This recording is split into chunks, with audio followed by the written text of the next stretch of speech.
Namaste to all. I will start this video with a small example. Suppose you have to send money to a person who is not registered with you in your online banking. Then what you do is, normally you get the details. After filling the details, you tell him that I will send you 50 rupees or 100 rupees initially. Once you confirm that you have received the money, then I will send you the full money. This is what is normally practiced, at least in India. Just for sending money, transferring money to a third person who is not known to us, we take so much of care. Then why we are not taking any care in the case of Almighty God's worship? The reason is we are not interested in Almighty God. That is the bitter truth. If we are really interested in Almighty God, we have to really confirm whether the worship what we are doing is reaching that Almighty God. Is He accepting that worship or not? Today Hindus have a different style of worship, Muslims have a different style of worship, Christians have a different style of worship, Buddhist has a different style, and Jains has a different style, and there are atheists. Different style, different religions. We have to understand that religions are man-made. God does not make religions. So what is that Almighty God accept is what we have to really do in order to please the Almighty God, in order to worship the Almighty God. This is the fundamental. Because I have made several videos against idol worship, many of the Hindu brothers and sisters, they are angry on me. They are saying that Adi Shankaracharya did idol worship, Vivekananda did idol worship, Ramakrishna Paramahamsa did idol worship. Who are you to condemn it? I'm sorry, I have never condemned idol worship in any of my videos. I have always told Vedas condemn idol worship. I have always given proof from the Vedas. Vedas condemn idol worship. Almighty God says in the Vedas that He will destroy those people who are doing worship against the way of Vedas. This is what God has told in the Vedas. So I have never condemned idol worship is to be clarified. Again, I am clarifying in this video also. And coming to the point of Swami Vivekananda ji or Ramakrishna Paramahamsa ji, they were not Vedic philosophers. They were following Vedanta, Neo-Vedanta, which is against Vedas, number one. And coming to Adi Shankaracharya ji, I have made several videos to clarify that after the murder of Adi Shankaracharya, the present followings of the Shankaramant is happening, which is totally against Vedas. Even for name's sake, let's argue that okay, Adi Shankaracharya ji did idol worship, then also we should not do that because God prohibits idol worship in the Vedas. So fundamentals we have to get clarity, otherwise we will always worship that Almighty God which is self-created. The money that is transferred never will reach the account. This has to be clearly understood. When we see the Veda mantra Yajur Veda 27/36, we can understand here also Almighty God tells who is that Almighty God. And indirectly God is again telling to be away from idol worship.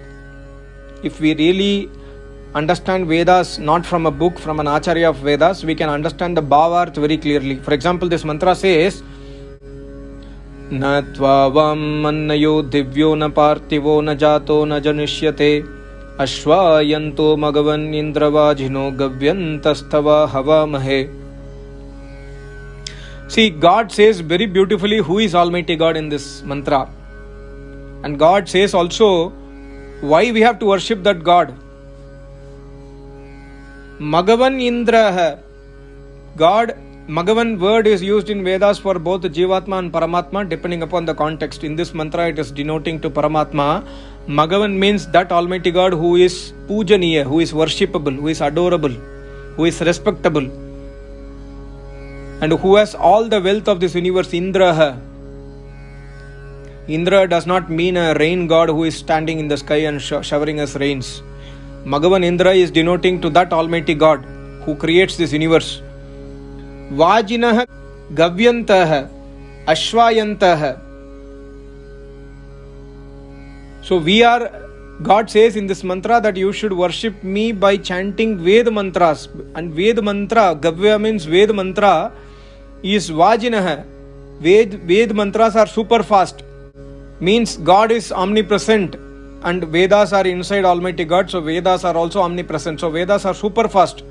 When we chant Ved mantra, when we worship Almighty God through Ved mantra, by doing everyday Agnihotra or by doing Gayatri jap or by doing name jap, etc., then Ashvayantaha, the intention of doing this is to realize that Almighty God at the earliest possible time. We have very limited time in this earth. And when we do worship of Almighty God through Vedas, we will again get the birth of human being, because in other birth, like animals or plants, we cannot worship Almighty God and attain moksha. So the intention of chanting Veda mantra and worshipping Almighty God is clarified. The intention is to realize God. Tva hava mahe, that is why God says that you have to do Tva hava mahe, stuti of Almighty God through the Veda mantras.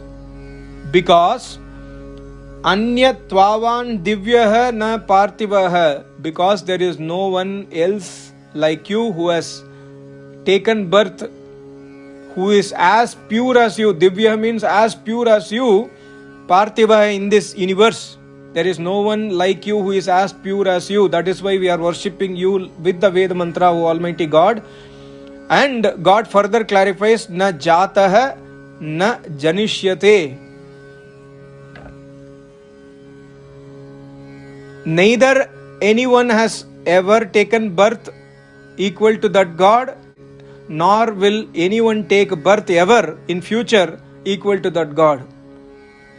Meaning, God is ever unborn. I will again clarify with an example. For example, we say Sri Krishna is Almighty God, for example. So let us apply this Veda mantra. Na jataha na janushyate. God says, neither anyone is born like me, nor anyone will ever take birth like me.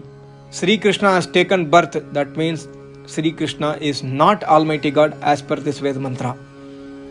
Similarly, Sri Ram is not Almighty God. Any other god or goddesses we are worshipping is not Almighty God.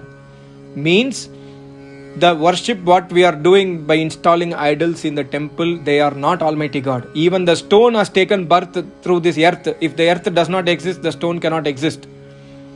So even the stone has taken birth. Many people say that God is omnipresent, God is also inside the idol, so I can do idol worship. But you are installing the idol of Sri Ram, na? Sri Ram has taken birth, so Sri Ram is not God. You are worshipping Lord Shiva. Shiva has taken birth, so Shiva cannot be God. And stone also has taken birth, so stone cannot also be God. God is omnipresent, means God is present inside the idol, but God is not idol. God is present inside us also. God says in the Vedas that you have tadantarasya, you have to always worship me inside you. By stopping the chitta vritti, only you can worship me, otherwise you can never worship me. This is what God clarifies in the Vedas. So this Veda mantra clearly says that God never takes birth, and this Veda mantra also indirectly proves to us that idol worship is prohibited. But see, we have to be intelligent beings. God has given us a mind and intellect to be intelligent. But if we are doing mundane things, if we say that, okay, I will do only idol worship, do whatever you want, it is our own free will. God says us that you are human beings, you have to act intelligently. I can give you hints in the Vedas. With that hint, by going to an acharya, you have to develop that knowledge further. All the science given in the Vedas, for example, engineering knowledge or medical science, everything is hints only. Detailed formula will not be given by God. God will not say that the diameter of earth is so much. God will not say that the speed of light is so much. God will not say that the distance between sun and earth is so much. No, this is not God's way of preaching knowledge. God gives you hint. With the hint we can develop the knowledge if we have the right guidance of Samadhisthi Yogi. So we have to understand the principle of Vedas. Without understanding the principle of Vedas, merely saying, or many people are saying bad words on me, or saying very sharp words to me that you are condemning idol worship, is absolutely foolishness. I have never condemned idol worship. Neither Maharishi Dayananda Saraswati condemned idol worship. Maharishi Dayananda Saraswati told that God condemns idol worship. So we have to follow God. And Maharishi Dayananda Saraswati told so many problems with idol worship. What will happen in this world when we do idol worship is what Maharishi told. And Maharishi never told from his own knowledge. He always quotes the reference of Upanishads, Darshanas and Vedas. That we have to understand. I hope I made the point again clear. Thank you so much. Namaste. Om.